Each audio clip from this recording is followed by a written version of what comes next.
Hi, my name is Kim Bishop, and this is Una Plática.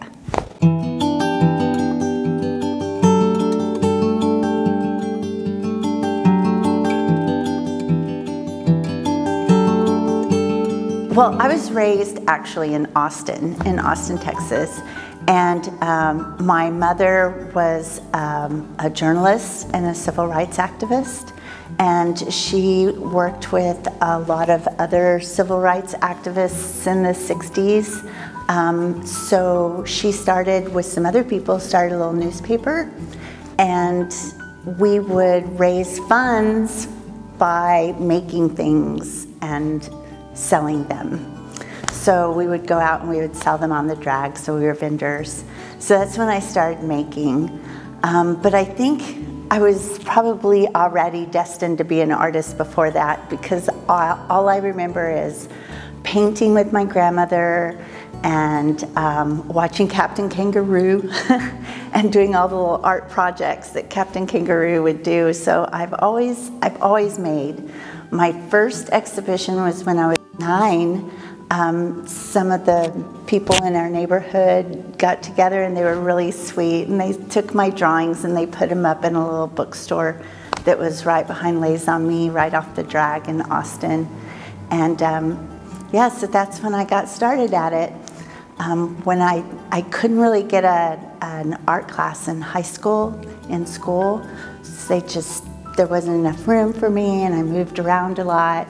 So when I started college, even though I made art all the time, I thought I was going to be a business major. And I started off a business major, and after a year, I realized that my heart just wasn't into it. So I took an art class, and I called my mom and said, change my major. So I changed my major to art, and I got a degree from Southwest Texas State in San Marcos in commercial art. I was the only girl in my graduating class because commercial art was kind of more of a man's gig. So when I got out, it was very hard to find a job in commercial art. It was the mid-'80s, and we were having a financial crisis, so advertising companies weren't really doing very well. So I got a job as a production artist. And that's when I realized this is not where I wanted to be either, that I wanted to be a fine artist.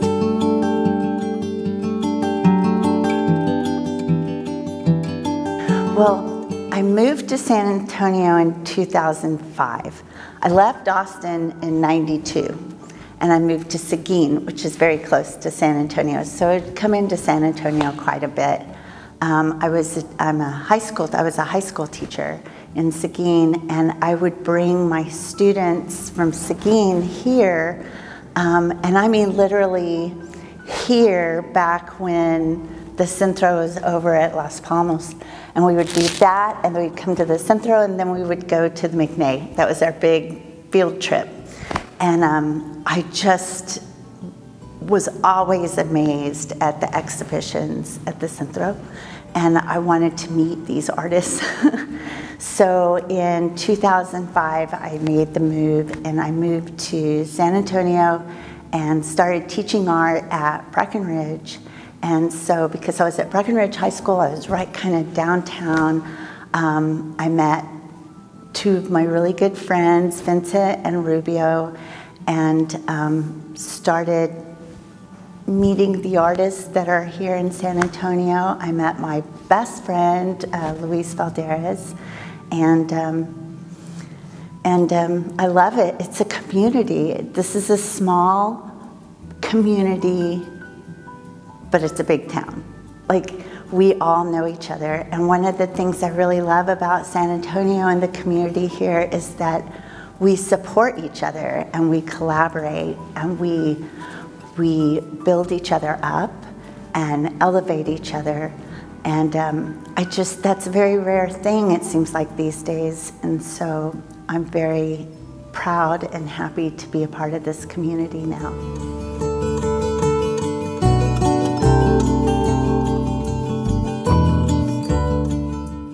It is so important to have organizations like Centro Eslan, because this organization pulls our whole community together. It's a safe place for all of us to come and celebrate our culture, our histories, and each other. And I'm very, very, very happy to be right down the street from here and to be able to be a part of it.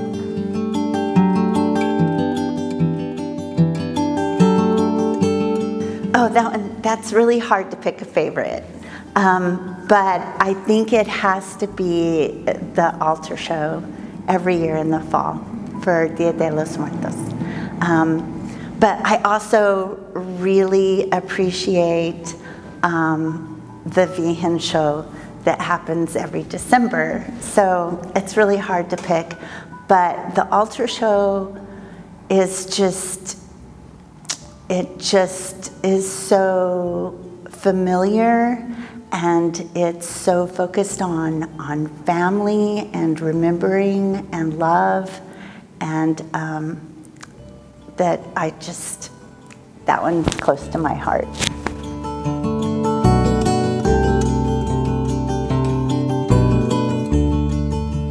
My mission as an artist and an arts educator is to help create a healthy world through art making. And so the change that I would like to see is really the change that I think is the same thing that we're all seeking, and that's to create community, creative community,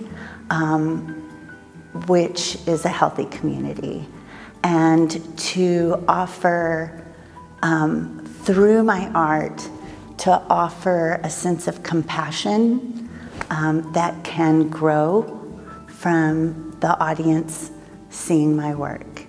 I don't want to ever be preachy, you know, I don't want to preach to people what they should think, but I would like to offer other perspectives and acceptance through my work.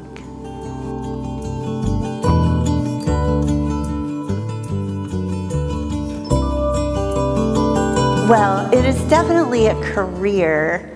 Art is a career, and being an artist is a career. But you do have to learn how to network, and you have to be accepting of like gig work.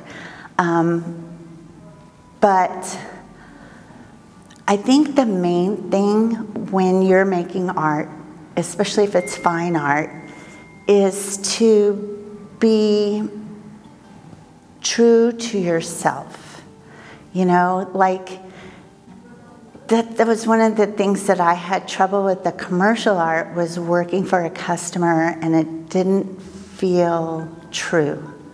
And so stay true to yourself, make because it feeds your spirit, and find your bliss, as Joseph Campbell would say. Seek your bliss. I just completed my MFA at the University of Texas San Antonio a year and a half ago. And one of the things that I really appreciated about my program was because I could already draw. I draw. I love to draw with graphite. I love to draw with pastel. I paint. I can create installations. But one of the things that my professors at UT San Antonio taught me was to push myself to learn to draw in a different way and to really think about my materials conceptually. So in this piece that's called My Grandmother's Thread, I used thread to draw. And I used it in rice paper, and instead of drawing really with the thread, I sewed it into the paper. But I used super thin rice paper so that you couldn't see where it became transparent, almost like it was just laid on top. No glue, no drawing on it. it was all just done completely with the thread. And in my grandmother's thread, that's a self-portrait. And I actually used my grandmother's thread, even though she passed away in 2001.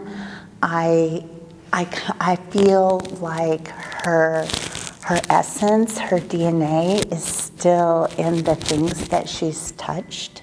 And I know that my ancestors run through me and that she's with me all the time. So I used her thread to represent conceptually her and me. And in my grandmother's thread, I tried to use line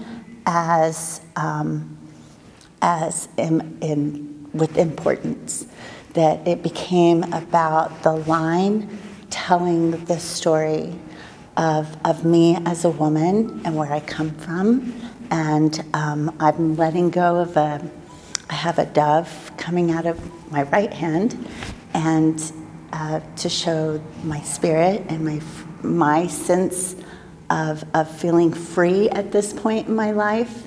Haven't always felt that way. I feel that way now. But also in my foot, I have the roots, my roots. So I'm feeling very grounded. I feel, you know, at 60, I'm feeling pretty good. So that's why I used my grandmother's thread, and that's what my grandmother's in my heart. You know, my family is in my lungs, and I hope when I speak with the same compassion and love that they spoke to me with.